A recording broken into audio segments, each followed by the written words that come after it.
Hello students, welcome to the next lecture on the topic Diagrammatic and Graphic Presentation of Data. It is presented by Shantala Kulkarni, Department of Statistics, Gokti Pugh College of Commerce and Science.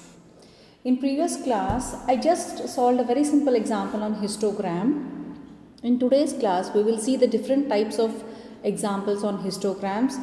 If you have an inclusive class interval, what are the things you have to do, and if the class width are not equal, you have to calculate frequency density. So all that we will see in the different examples. So today the next example, draw a histogram from the following data and hence locate the mode. So from histogram we can locate mode. Now what is the class interval? The class interval is starting from 2 to 4. It is a little misprint here.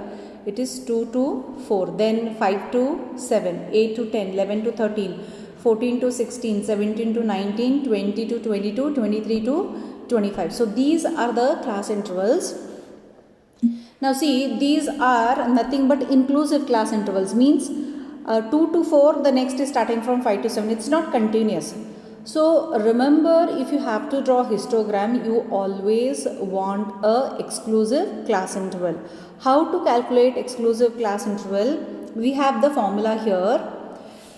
It is known as the correction factor. It is known as the CF is nothing but the correction factor. This is LL is lower limit and UL is upper limit. Now what is lower limit and upper limit? 2 is the lower limit and 4 is the upper limit. Then 5 is the lower limit and this is the upper limit. Now what is the formula you have to remember? Lower limit of the second class, which is the second class here, this is the second class, and lower limit here is 5. So you write 5. Then upper limit of the first class. So first class, the upper limit is 4. So 4. 5 minus 4 and that is divided by 2. 5 minus 4 is 1, 1 divided by 2 is 0.5. So the correction factor is going to be 0.5. From all the lower limits, that is 2, 5, 8, 11, you are going to subtract 0.5, and upper limits, the upper limits you are going to add plus 0.5. This is the thing you have to keep in the mind. So they have written here, add correction factor to all the upper limits and subtract from all the lower limits. So what it becomes, your first value 2 is there, it will become 2 minus 0.5, it will be 1.5 to 4.5. Then 4.5 to 7.5, 7.5 to 10.5. So it goes on continuous. So now see, 4.5 is here as well as here. So this is called a continuous. When the values are in every class, it's repeating in one and the other one. It's known as a continuous class interval, and it is very important for the histogram to draw. So this is the first thing you have to remember, and then on the graph page you are going to draw. You take a proper scale. In this particular example, we have taken x axis is equal to 1 centimeters and y axis is equal to 1 centimeter. That is 5 workers they have taken. See here, 0, 5, 10, 15 up to 40, they have put the number of workers or frequencies, and here are the class intervals. First we are starting with 1.5, then 4.5, 7.5, 10.5 we are marking here. So the next task here, what is the value here? 1.5 to 4.5, the value here is 2. Next is 6. All these markings we are going to do here. In this histogram, we are going to do the markings with the help of a scale. We will do these markings. Touching this, we are going to do the marking. So your task is to draw all of them class wise. Okay, all of them. Next one.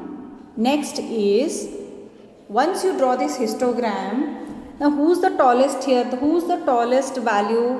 It is between 13.5 to 16.5. So this is the tallest here, tallest bar you can say.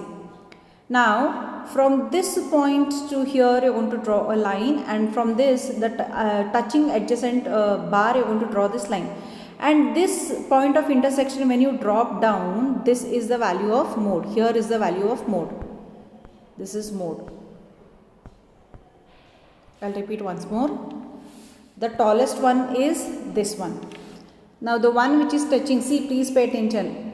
draw these two lines, and the point of intersection, this point, what, when you put it down, when you bring it down, this value you calculate it as mode. This is how you draw a histogram and calculate mode. We will solve one more example. So in this example, the mode value is rupees 15,000. Next, draw a histogram for the following data and hence locate the value of mode. Let us pay attention to this example. What are the class intervals? 0 to 5, 5 to 10. Yes, first thing you have to remember, check the class interval. If it is inclusive, you are going to make it exclusive. Next, width of the class you are going to check. You are going to check the width of all of them should be same. For example, 0 to 5, 5 to 10, 10 to 20, 20 to 30, 30 to 40, 40 to 50, 50 to 70, 70 to 80. See, the class width is not the same, it is changing. First one, here it is 5, here it is 5, here it is 10, here it is 10, here it is 10. Means 40 minus 30, it is 10. 50 minus 40, 10. 70 minus 50 is 20. 80 minus 70 is 10. So the width here is changing. One more condition for histogram is, if the first one is 5, all of them have to be 5. If it is 10, all of them have to be same. If one is changing or any slight change is there, then you have to calculate frequency density and then plot the histogram. How frequency density is calculated? Frequency density is calculated by this particular formula, F divided by C. F is nothing but the frequency and W is, or C is the width. So first we wrote the width, 2 is here, 2 divided by 5 is 0.4, then 6 divided by 5 is 1.2, 8 divided by 10 is 0.8, 25 divided by 10 is 2.5, 40 divided by 10 is 4, 30 divided by 10 is 3, 20 divided by 20 is 1, and last 8 divided by 10 is 0.8. So I repeat once more, if the width of the class intervals are not same, you have to calculate frequency density. And how the frequency density is calculated? The formula is given F upon C. First you write down the width and then you find frequency density. Then next, after finding frequency density, you are going to write here. Same again, marks, number of students, width and all that. And instead of frequency, you will be writing the frequency density values here. You will be writing frequency density, not the frequencies, because the values are not same. So frequency density values you will be writing. The maximum here it is 4. And then the next, the class interval is going to remain the same. Here it's going to be 0, 10, class interval is 10, 20, 30, 40, 50, all that is going to be same. 80, it's going to be same here.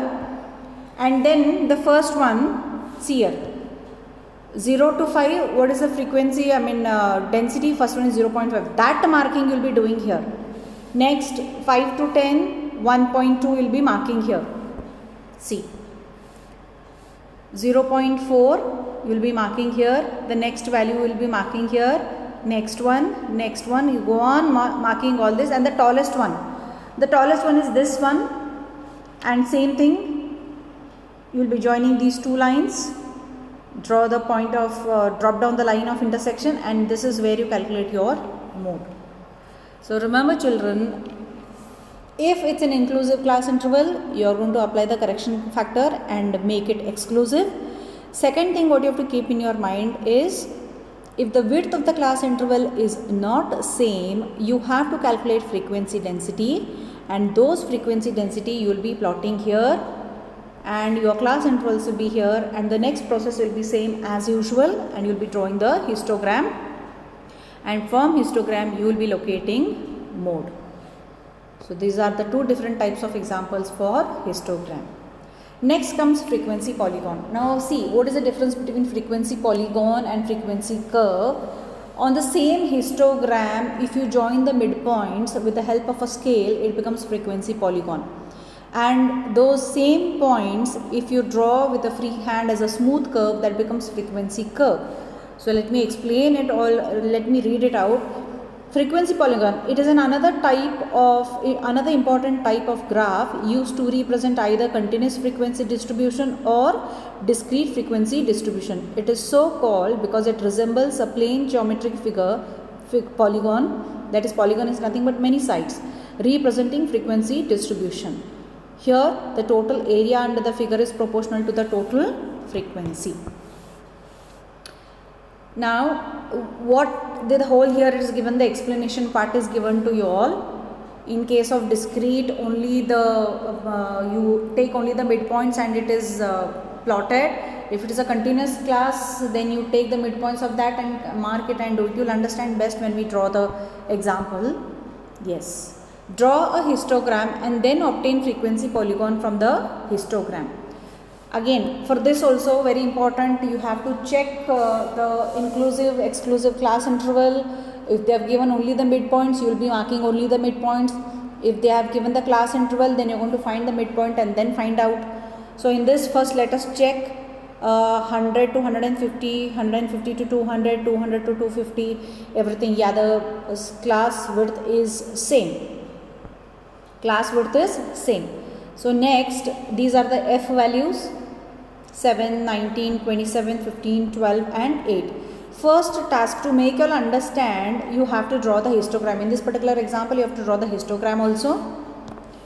So you are going to mark the frequency values and your class interval are here, that is daily wages and number of workers.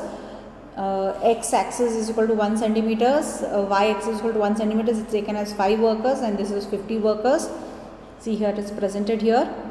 Then once you draw the histogram, now see, this is the midpoint actually. This is the midpoint. Let me show it. Yes. This is the midpoint. This is the midpoint, midpoint, midpoint, midpoint, midpoint. When these midpoints are joined with the help of a scale, say this is the baseline, you are joining it with the help of a scale, then this becomes frequency polygon. It's a plane geometrical figure. And the same thing, if the midpoint is, when you draw with a free hand, like this, a smooth curve comes like this, then it becomes frequency curve. This is the only difference, that's all. What is frequency polygon? Frequency polygon is nothing but you're joining these midpoints with the help of a scale, straight lines you're making. So this is a frequency polygon. This is a frequency polygon and this bar is your histogram. If they ask you to draw histogram, you draw histogram. If they only ask you to draw frequency polygon, just plot the midpoints here. Midpoints you're going to plot and join them with the help of a scale. That's all. This is a frequency polygon. This is the example on histogram and frequency polygon. See, it's given here. Draw a frequency polygon to the following discrete frequency distribution. In this particular example, no class interval is given to you all. Only the mid values are given to you, or only the x values. These are only the x values and this is the f values. So straight away, what do you do here in this particular example? You take the scale of your choice. Here the scale is taken as 5, 10, 15, 20, 25 and 30 and the class mid values are marked here straight away. So concerned values for 70 it is 7, for 80 it is 19, for 70 it is, you are going to marking see here. You are marking it here. You go on marking these values and straight away from here you join it with the scale. This is known as frequency polygon. This is frequency polygon. Got it? Now we will see what is frequency curve. So it is a smooth freehand curve drawn along the frequency polygon by eliminating random or erratic fluctuations to show the regular movement of frequencies. It facilitates the comparison of pattern of distribution of frequencies of different frequency distribution on the same graph. Here the total area under the curve is proportional to the total frequency. Yes, it is total frequency is always equal to the total area that is given. We will see an example.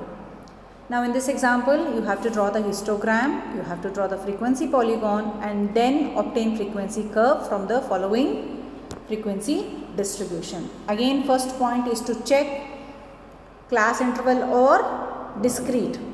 So this is an example on class interval. 10 to 20, 20 to 30, 30 to 40, 40 to 50, 50 to 60. Here also you have to find out if the width is not same, you have to calculate frequency density. So the width is all same here. So with this much data, you have to draw histogram, you have to draw frequency polygon and then frequency curve. All three in one page you have to draw. So here along the x-axis you are marking the class intervals and here is the straight frequencies you are marking. Take the scale. What scale they have taken here? 0, 2, 4, 6, 8, 10, 12 and 14. Then 10, 20, 30, 40, 50, 60 and 70 they have taken.